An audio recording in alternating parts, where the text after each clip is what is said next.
Bismillahirrahmanirrahim. Assalamualaikum warahmatullahi wabarakatuh. Alhamdulillah. Wassalatu wassalamu ala rasulillah wa ala alihi wa sahbihi wa man wala. Wala hawla wala quwata illa billah, amma ba'd. Jemaah sekalian, azanullahu ayyakum. Alhamdulillah, setelah sholat zuhur berjamaah, kita lanjutkan dengan mengkaji ayat-ayat Allah dan sunnah Rasul sallallahu alaihi wasallam. Khususnya pada siang hari ini kita akan membahas tentang mauqiful Islam minal urf, sikap Islam terhadap tradisi. Karena kita adalah individu di tengah masyarakat kita, dan Imam Ibn Qayyim mengatakan individu adalah anak kandung dari masyarakatnya. Dan masyarakat kita, baik perkotaan atau perdesaan, ada kebiasaan, ada tradisi, ada budaya. Lalu bagaimana sikap Islam terhadap kebiasaan-kebiasaan tersebut? Apakah benar sebagaimana dugaan sebagian orang bahwa Islam tidak mungkin sejalan dengan tradisi, alias ditolak mentah-mentah karena tradisi berasal dari akal manusia, sementara Islam berasal dari wahyu? Ataukah kebalikannya, tradisi di dalam Islam diterima secara bulat karena Islam agama yang lentur dan menerima perkembangan dan kemajuan? Ataukah yang ketiga, bahwa tradisi di dalam Islam tidak serta-merta diterima atau ditolak, tapi di-screening dulu, dilihat dulu, ditimbang-timbang dengan alat timbangan yang terbaik, yaitu Quran dan hadis Nabi Sallallahu Alaihi Wasallam. Jika sejalan, maka Islam menerimanya, bahkan mengembangkannya. Dan jika ternyata bertentangan, maka Islam menolaknya dan menghapuskannya. Jamaah sekalian, untuk mengawali, kita lihat tradisi yang Allah bahas di dalam Al-Quran, yaitu khususnya surat Al-Ma'idah ayat 90. Ini tradisi negatif yang biasa terjadi di Mekah di masa Arab Jahiliyah. Innamal khamru wal maisiru wal ansabu wal azlami rijsun min amali syaitan fajtanibuhu la'allakum tuflihun. Sesungguhnya judi, khamr, judi, lalu kemudian ansab itu ada bebatuan, kemudian dianggap itu bebatuan tempat bertenggernya roh atau jin di masa itu, di masa Arab Jahiliyah. Lalu kemudian mereka meletakkan hewan yang sudah disembelih bagian kepalanya, entah unta, entah sapi, mirip kalau di Indonesia seperti tumbal misalnya. Kemudian wal azlam, dan juga mengundi nasib. Ini semua kata Allah rijsun min amali syaitan, kotor dan perbuatan setan. Nah, aktivitas 4 ini dalam satu ayat di masa Arab Jahiliyah itu merupakan tradisi. Orang Arab kalau ingin pergi atau menikahkan anak di masa itu, jadi atau tidak jadi, keputusannya bukan dari pertimbangan rasional, tapi dari azlam. 2 anak panah yang ditulis if'al, lakukanlah. Yang satu lagi bertuliskan la taf'al, jangan lakukan. Lakukan dan jangan lakukan. Kemudian 2 anak panah itu pun dimasukkan ke dalam kotak. Lalu mereka mengambil tanpa melihat. Maka apa yang keambil itulah keputusannya. Ini mengundi nasib, azlam. Langsung dihapus dalam satu ayat Al-Ma'idah ayat 90.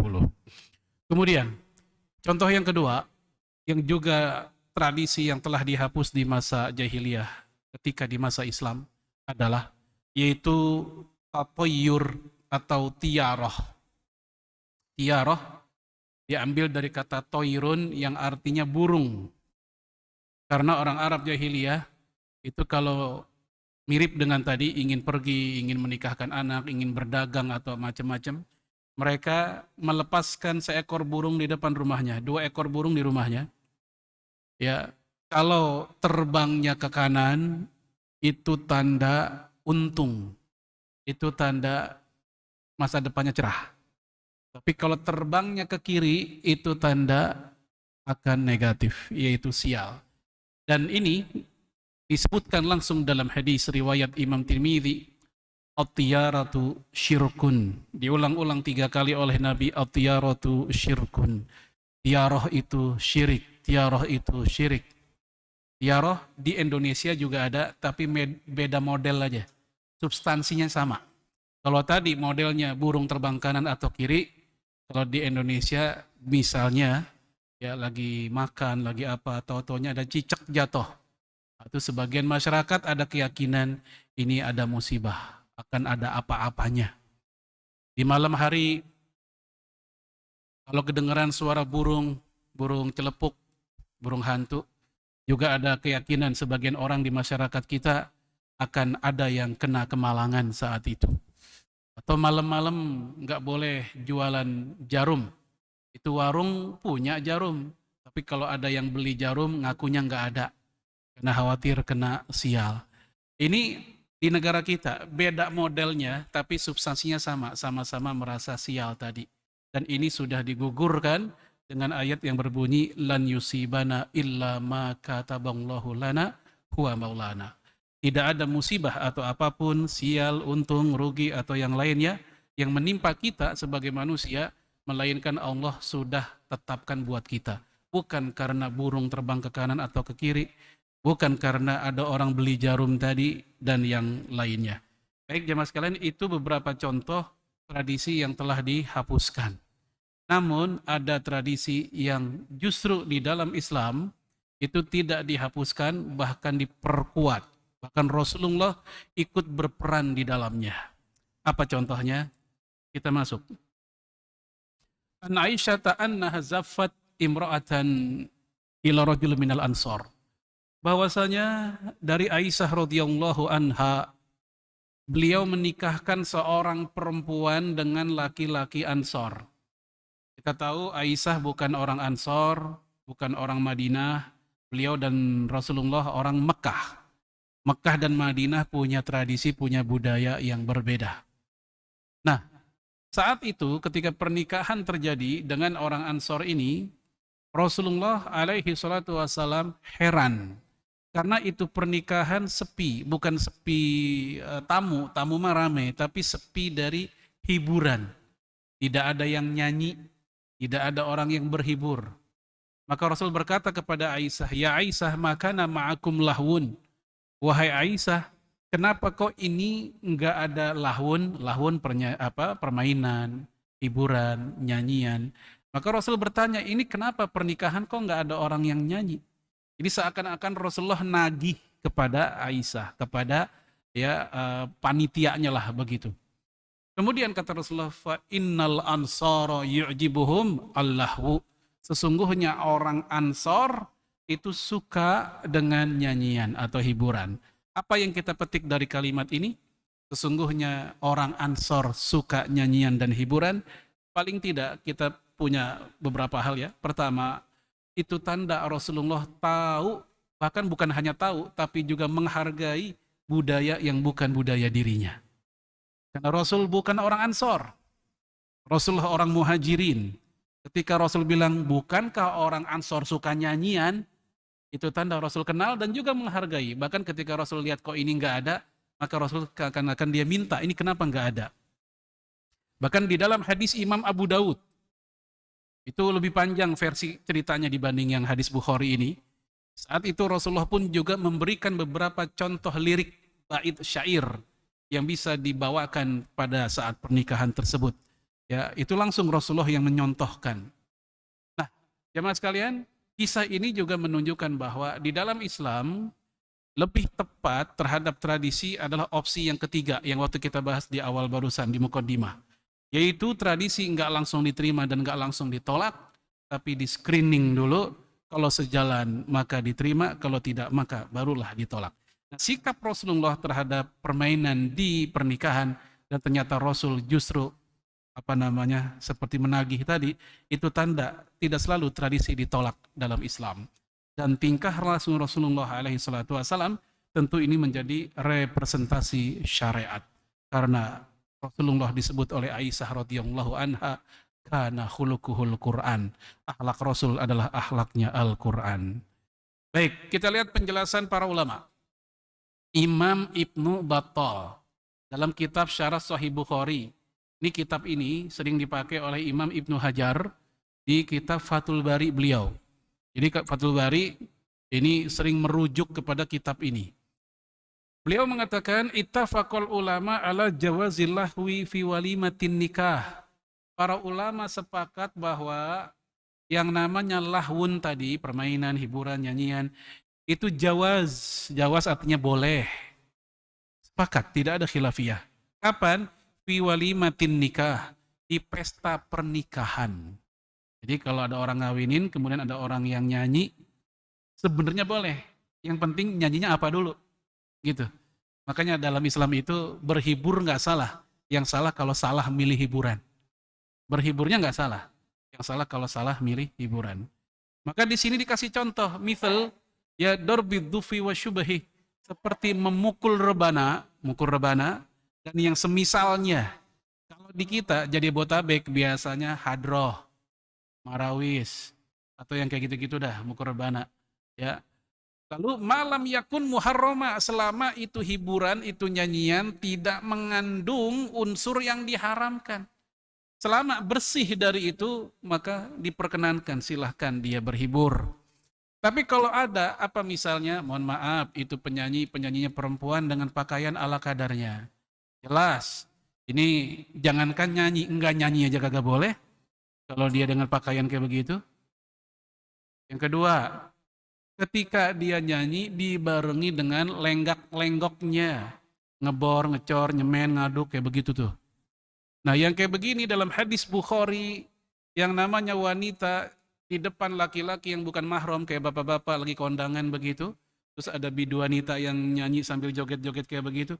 Rasul mengatakan dalam hadis Bukhari itu, jangankan surga, baunya surga aja nggak dapet nih perempuan, begitu.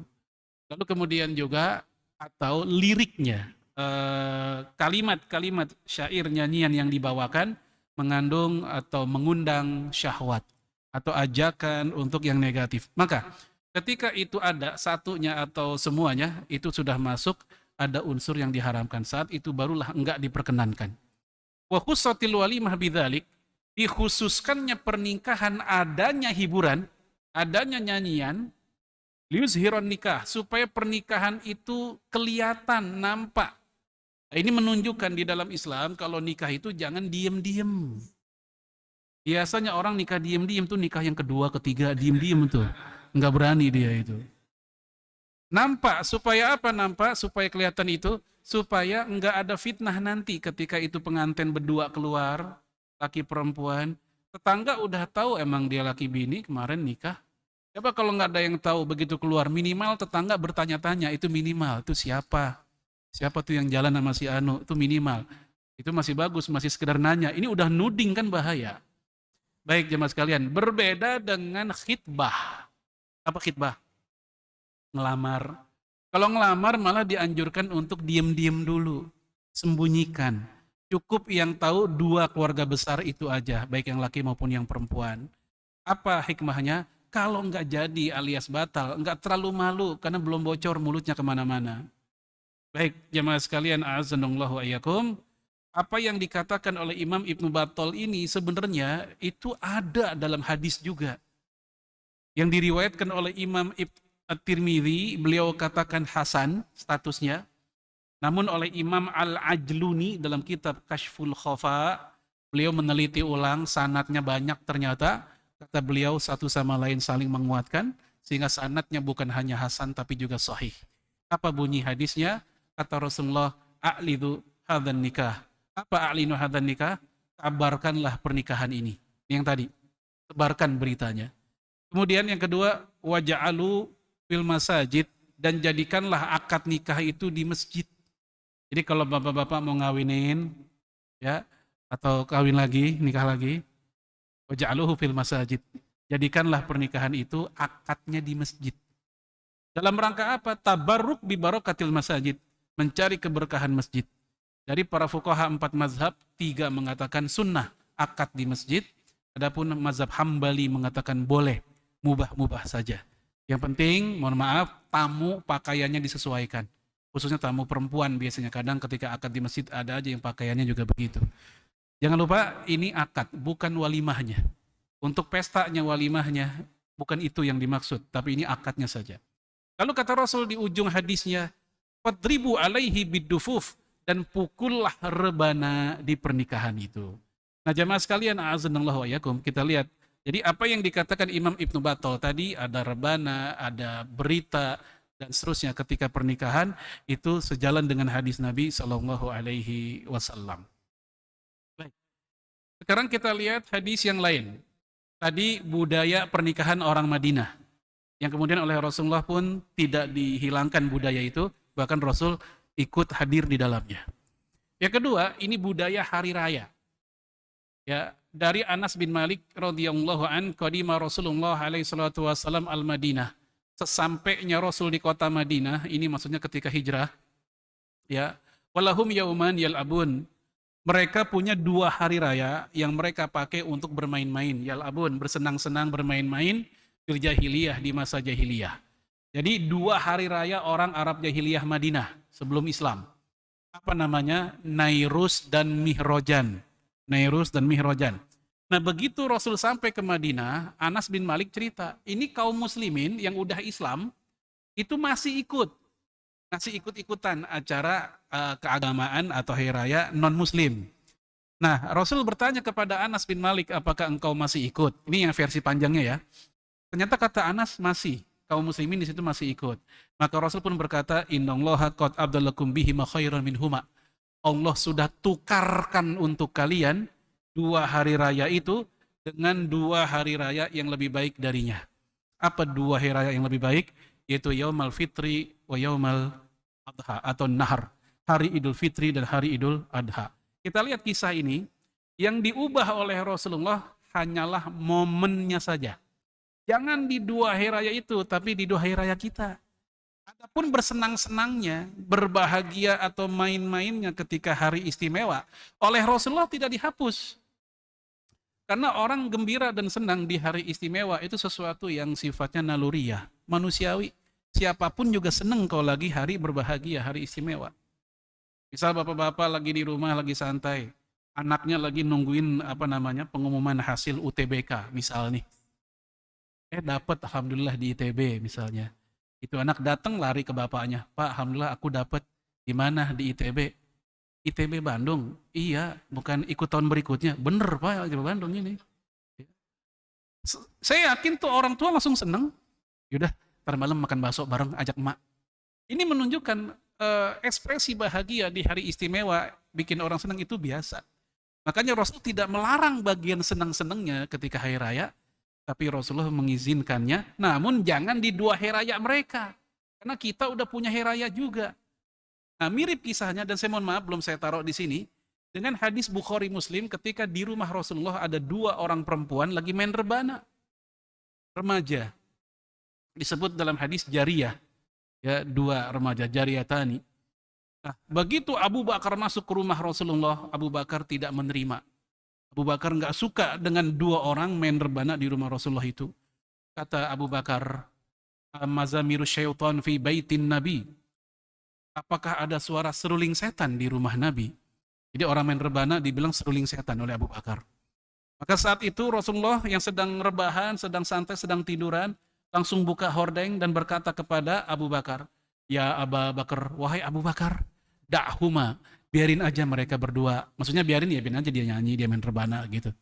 Inna likulli qaumin 'idan. Setiap kaum, setiap agama punya hari rayanya masing-masing. Wa hadza 'iduna. Kan sekarang hari raya kita. Nah, ini menunjukkan bahwa tadi si 2 anak gadis itu nyanyi-nyanyi, main rebana di rumah Rasulullah. Rasul nggak ngelarang, biarin aja, emang lagi seneng kan, lagi lebaran. Makanya kata Rasul, inna likulli qaumin 'idan. Setiap agama ada hari rayanya masing-masing. Wa hadza 'iduna, sekarang hari raya kita. Baik, yang terakhir, ya, ini hadisnya panjang, teman saya ambil bagian yang kita butuhkan saja. Annal habasyata kanu yal'abun inda Rasulillah fi yaumi Id. Dahulu orang Habasyah, Ethiopia, mereka punya kebiasaan kalau lagi lebaran tuh main pedang. Di sini nggak diceritain pedangnya pedang apa? Tarian kunuz. Dalam kitab Abdul Razak, Al-Musannaf Imam Abdul Razak disebutkan tarian kunuz. Apa tarian kunuz? Tarian menggunakan pedang. Mungkin bapak-bapak pernah lihat tarian tradisional orang Arab menggunakan pedang. Nah, mereka melakukannya di hadapan Rasulullah, inda Rasulillah. Rasul nonton. Jadi bukan Rasul sekedar setuju, Rasul hadir. Rasul nonton orang-orang Arab Ethiopia sedang bermain pedang saat itu. Fatola'tu min fauqi atikihi.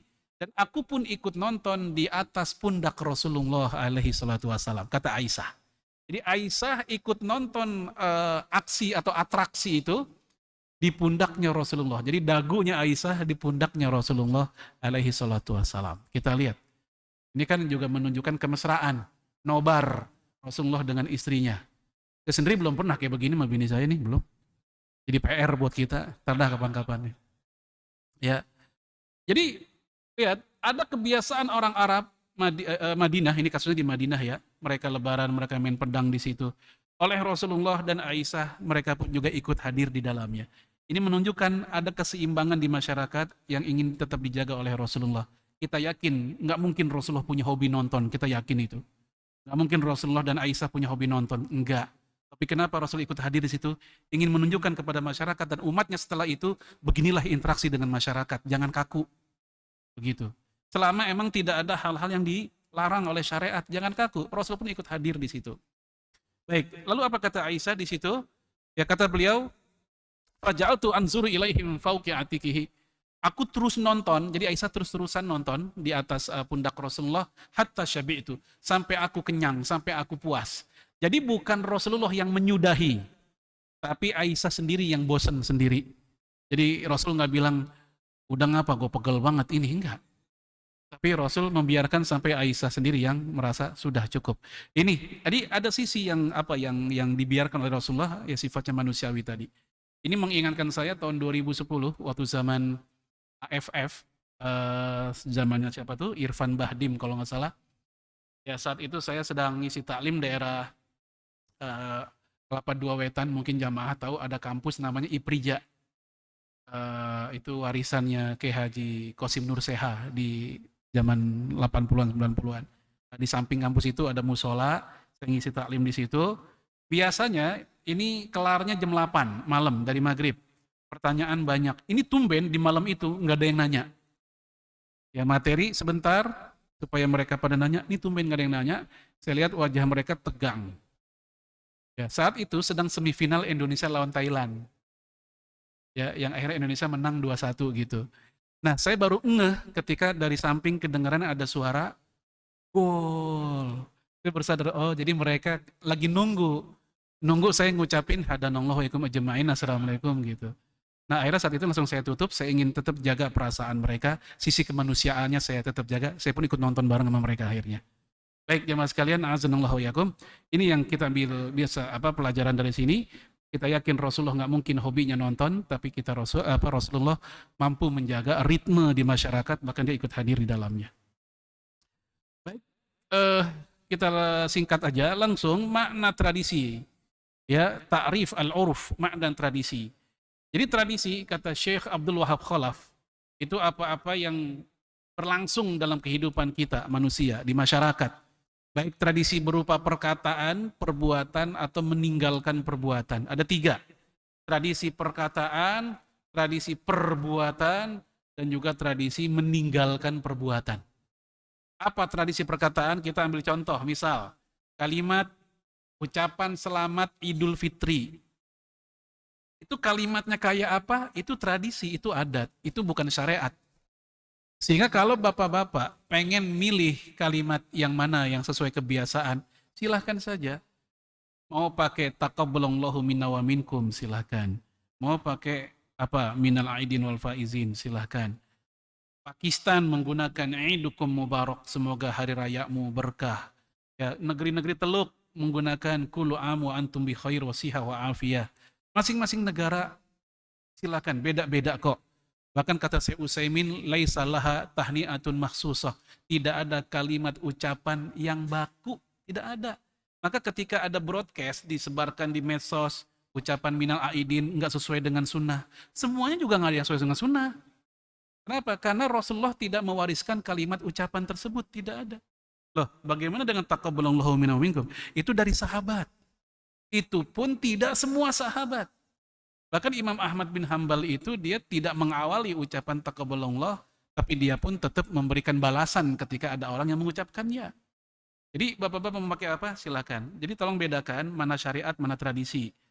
Ketetapan hari rayanya syariat, lebarannya syariat. Kan kita udah bahas tadi, innalikulli qaumin idan. Setiap agama punya hari raya. Itu syariat tuh. Rasul sendiri yang bilang. Tapi tentang masalah ucapan hari rayanya itu tradisi. Menutup aurat itu syariat. Tapi model pakaiannya itu tradisi. Nah, jangan sampai model pakaian dianggap syariat. Pokoknya harus kain sarung, baju koko, sama peci. Lah, kalau itu dianggap syariat, Rasulullah nggak pernah pakai kain sarung. Atau kebalikannya, kalau dianggap harus gamis, itulah yang syariat, di luar itu nggak sesuai dengan syariat. Nanti orang bertanya-tanya bagaimana dengan Abu Jahal. Abu Jahal juga gamis. Abu Jahal gamis nggak? Pakai kain sarung? Enggak kan? Maka kata para ulama kita, kayak Syekh Muhammad Shalih Al-Munajjid, kain sarung, gamis, kemudian sorban. Kata beliau itu tradisi. Kita lihat para ulama kita, beda-beda pakaiannya kalau mereka lagi ngumpul semua sedunia. Ya, Saudi pakaiannya gamis, kemudian peci putih dengan sorban merahnya. Al-Azhar gamis, kemudian dengan peci putih di tengah-tengah merah. Pernah lihat nggak? Peci ala khas Al-Azhar tuh. Kemudian Syria gamis, kemudian nggak pakai sorban, cukup pakai peci, tapi pecinya agak unik, agak begitu miring ke atas gitu ya. Pernah lihat langseng nasi zaman dulu nggak kayak gitu tuh, tinggi begitu. Tapi ini nggak terlalu tinggi juga gitu. Ini di Syria. Indonesia lain lagi, kain sarung, kemudian dalamannya pakai baju koko, luarnya pakai jas kan. Kemudian pakai peci, kadang pakai sorban yang dilipat begini doang. Jadi itu tradisi kalau masalah itu. Sama kayak perempuan, menutup aurat itu syariat. Tapi model jilbab masing-masing negeri muslim itu beda-beda. Cadarnya Saudi beda dengan cadarnya Afghanistan. Yang purdah, yang burqa. Beda dengan cadarnya Saudi. Ini semoga bisa difahami mana bagian syariat, mana bagian yang tradisi. Kemudian tradisi dalam perbuatan. Apa misalnya? Seperti setelah sholat id, biasanya di antara jamaah, baik yang di kampung-kampung atau di perumahan atau di klaster, itu nggak langsung bubar, tapi ngapain dulu? Mereka berdiri di lapangan, terus ya salam-salaman, kan gitu ya. Ibu-ibu, bapak-bapaknya juga masing-masing begitu. Ini tradisi, ini bukan bagian dari SOP sholat. Sehingga ketika hal ini ditanyakan ke ulama Saudi, contoh Syekh Utsaimin, dia menjawabnya begini, ya, hadhil asya la ba'sa biha. Hal-hal ini enggak ada masalah. Innama yattakhidhunaha al-'adah. Karena orang yang melakukannya hanya menjadikan sebagai kebiasaan saja, bukan sebagai bagian dari SOP sholat id. Dan saya yakin tidak ada yang menganggap salaman itu bagian dari sholat id, karena sholat id sudah selesai. Sejak kapan? Sejak si khotib naik mimbar, udah lama selesainya gitu. Maka selama kita memandang itu hanyalah aktivitas kebiasaan saja, para fuqaha kita pun tak mempermasalahkan. Ini tradisi perbuatan.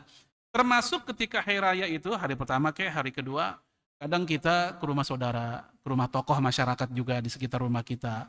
Kemudian bahkan ada yang ke kuburan, ada nggak sini ke kuburan segala. Ternyata ke kuburan itu ketika hari raya itu memiliki dasar. Dalam hadis Bukhari diceritakan Rasulullah ketika Idul Adha, beliau ke kuburan di Madinah, apa namanya? Baqi. Ya, kalau di Mekah namanya Ma'la. Ya. Itu diceritakan dalam hadis Bukhari. Lalu Imam Ibnu Hajar membahas dalam kitab Fathul Bari beliau, kenapa Rasulullah alaihi salatu wassalam ketika Idul Fitri, sholat Id atau Idul Adha juga, antara berangkat dengan pulang kan jalannya beda. Disunahkan beda jalan, berangkat sama pulang. Kata Imam Ibnu Hajar apa?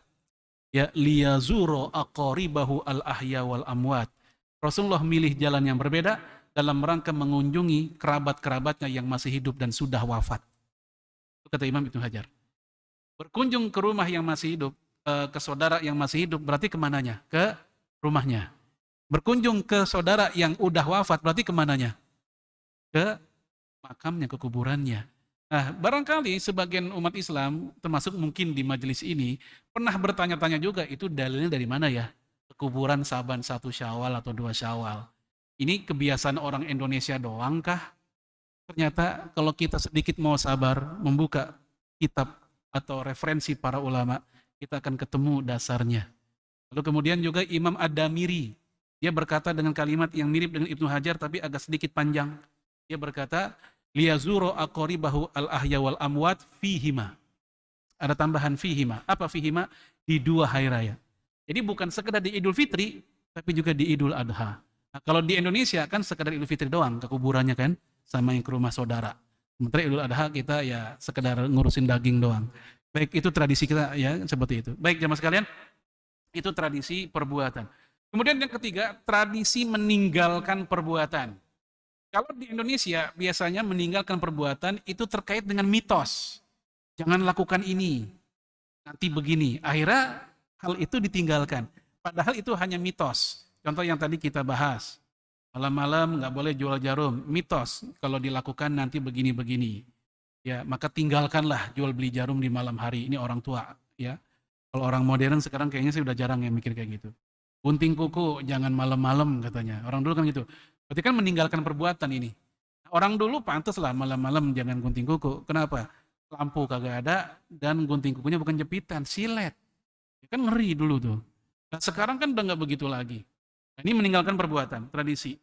Ada pula tradisi meninggalkan perbuatan terjadi di Saudi, yaitu terkait dengan hubungan sosial kita dengan kaum wanita. Nah, di sini disebutkan bahwa kalau kita sedang di Mekah atau Madinah, jangan coba-coba nanya atau negor wanita yang bukan mahram kita, khususnya wanita Saudi. Itu bukan budaya mereka. Kalau kita pengen nanya, tanyalah ke laki-laki, jangan nanya perempuan. Kalau di Indonesia, di Jakarta, mungkin termasuk di kantor kita lagi nyari apa, nyari siapa, ketemu perempuan, ya kan kita nanya sama dia. Bu, mohon maaf, ini saya mau kondangan nyasar nih udah 2 hari. Lama banget nyasarnya begitu. Akan diberitahu oleh itu perempuan. Dan orang pun juga nggak akan, nuduh macam-macam. Nggak akan pikiran kotor, nggak. Kita akan menganggap itu biasa saja. Tapi kalau di sana, enggak.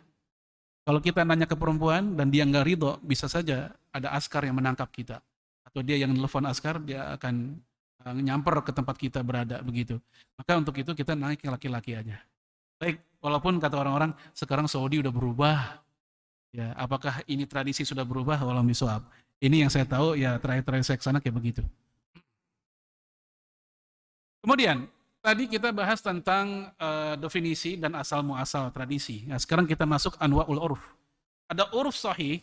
Apa urf sahih? Tradisi yang baik dan sahih, yaitu tradisi yang enggak berasal dari Islam. Jadi enggak dari hadis, enggak dari Quran, enggak dari ijma, tetapi sekaligus juga enggak bertentangan. Walaupun dia bukan berasal dari Islam, tapi dia juga enggak bertentangan. Sejalan dengan Islam. Contoh kebiasaan orang kita, seperti misalnya kerja bakti bulanan, 2 bulanan. Ini tradisi, kita nggak dapati di negeri lain begitu. Atau di sebagian daerah, ketika ada pesta pernikahan, tetangga kanan kiri bantuin tuh biasanya. Ada yang bantuin bikin masang tendanya, bahkan mungkin sampai masaknya kan rame-rame. Ya, kemudian juga ada yang bawain telur segala macam, itu beberapa daerah tuh ada. Supaya apa? Nanti gantian ketika yang lain begitu juga, ini pun juga akan membantu. Nah, tradisi ini kalau kita tanya ada nggak ayatnya secara khusus, nggak ketemu. Ada nggak hadisnya? Nggak ada. Tapi bertentangan nggak? Juga enggak. Karena dia sejalan dengan koridor ayat ta'awanu 'alal birri wat taqwa. Dari situ. Ini urf sahih namanya. Ya. Urf fasid, tradisi yang merusak.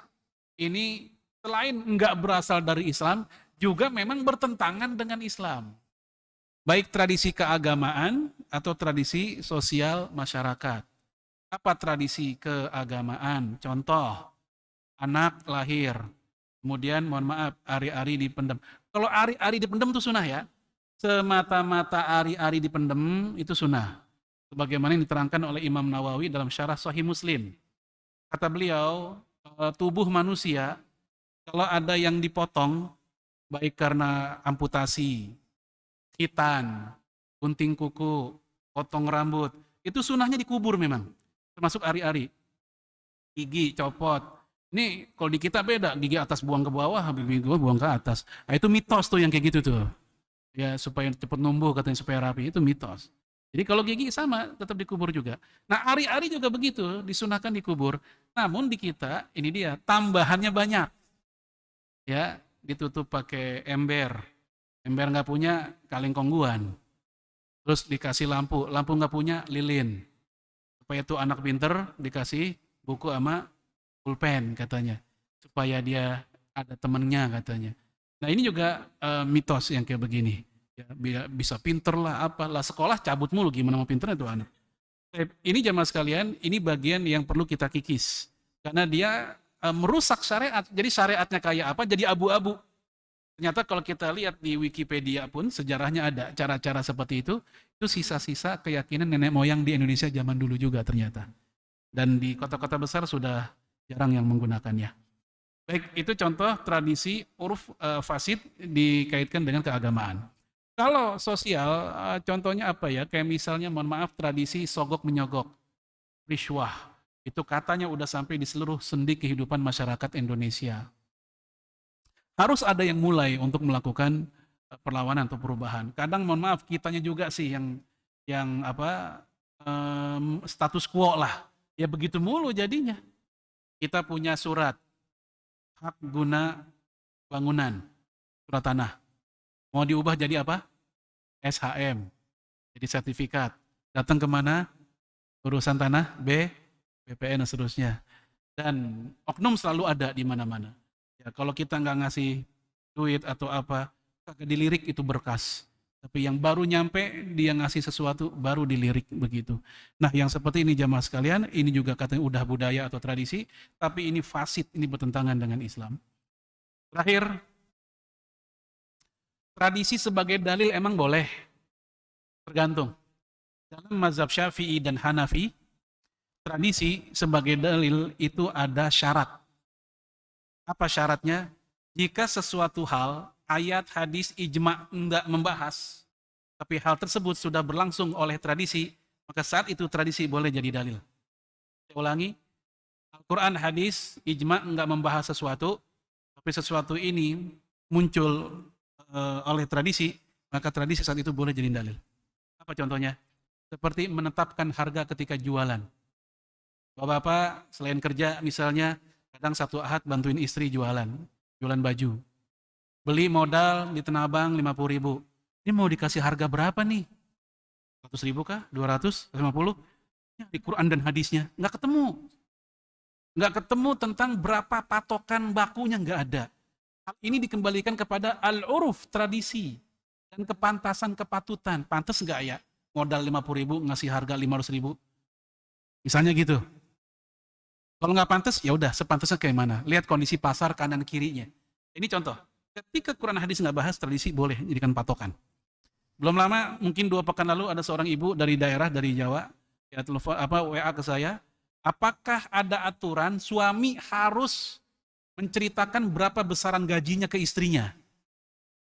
Ya cerita atau enggak? Apakah ada ayat dan hadis? Saya bilang, Bu, enggak ada. Ayat kek, hadis kek, enggak pernah ada menceritakan atau mewajibkan, mengharuskan suami harus ngelaporin berapa penghasilannya. Ini dikembalikan kepada kebiasaan yang terjadi di sebuah masyarakat dan kepatutan, serta maslahat mudorot. Nah, dalam keadaan kayak begitu, tradisi boleh dipakai. Ya, lihat maslahat mudorot juga. Kita ingat istri kita modelnya pengeretan, kalau kita cerita habis nih gaji. Kita tahu istri kita orangnya sederhana, kalau kita cerita nggak ada masalah, cerita aja udah. Berarti kan maslahat mudorot pertimbangannya di situ. Baik, namun jemaah sekalian, ketika sebuah persoalan, Quran hadis udah ada, saat itu tradisi nggak dipakai. Contohnya apa? Penyikapan terhadap kelahiran bayi. Sejak awal lahir hingga sampai penyikapan hari ke-7, itu lengkap dalam Islam. Quran kek, hadis kek ada. Bayi kita lahir, yang pertama sikap Islam adalah fabasyarnahu bigulamin halim, bergembira dengan lahirnya anak, itu dulu. Yang kedua, apa? Yaitu bin nasab si anak ini kaitkan langsung ke kita, bapak kandungnya. Allah yang suruh dalam Al-Quran, ud'uhum li'abaihim huwa aqsitu indallah. Panggillah anak-anak itu dengan nama ayahnya. Ini yang kedua. Yang ketiga, yaitu doakan. Ali Imran ayat 36. Inni u'idzuha bika wa dzurriyyataha minasyaitonir rajim. Ya Allah, aku pelindungkan anak bayi ini beserta keturunannya kepadamu dari gangguan setan yang terkutuk. Ini doa untuk Maryam dan putranya Nabi Isa. Ya, ini surat Ali Imran ayat 36. Yang keempat, yaitu azankan. Azan buat bayi khilafiyah.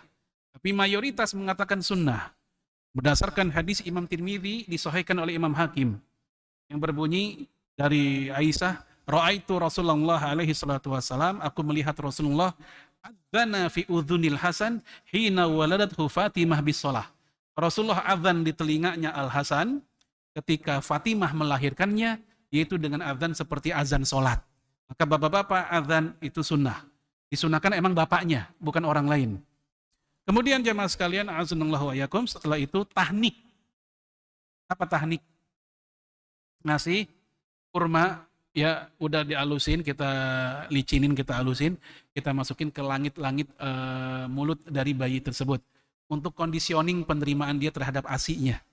Ini sunahkan juga bapaknya. Tapi kalau bapaknya nggak bisa, boleh orang soleh. Contoh seperti Rasulullah mentahnik anaknya Abu Musa al-Asy'ari. Bisa bapak nggak bisa, mulut bayi kan kecil. Sementara bapaknya kuli, jempol semua jarinya nggak bisa masuk nih. Boleh cari orang soleh sekitarnya yang bisa melakukan. Kemudian apa lagi? Baru kemudian penyikapan hari ke-7. Ngapain? Akekah. Yaitu kambing dipotong, kemudian apa lagi? Cukur rambut, lalu kemudian peresmian nama. Lengkap dari A sampai Z udah ada aturannya. Ketika ini udah lengkap, ternyata ada tradisi juga di kampung kita. Nah, ketika ada tradisi, ada opsi dua nih, opsi tradisi, ada opsi syariat, syariat yang dipakai. Nah, itu yang saya maksud tadi, kapankah dalil tradisi dijadikan dalil, ketika syariat tidak ada, baru itu dibolehkan. Lihat kaidahnya ini pojok. Katsabitu bil urfi, katsabiti bin nas. Ketetapan hukum karena tradisi, kedudukannya setara seperti ketetapan hukum dengan nas atau dalil. Kapan? Tadi, ketika dalil tidak ada, maka tradisi yang digunakan. Mohon maaf, ini dulu yang bisa saya sampaikan supaya ada waktu tanya jawab, masih ada kurang lebih 3 menit. Silakan jamaah jika ada yang perlu kita diskusikan. Wallahu a'lam bishawab. Hadanallahu wa iyyakum ajma'in. Assalamualaikum warahmatullahi wabarakatuh. Ya, silakan jika ada.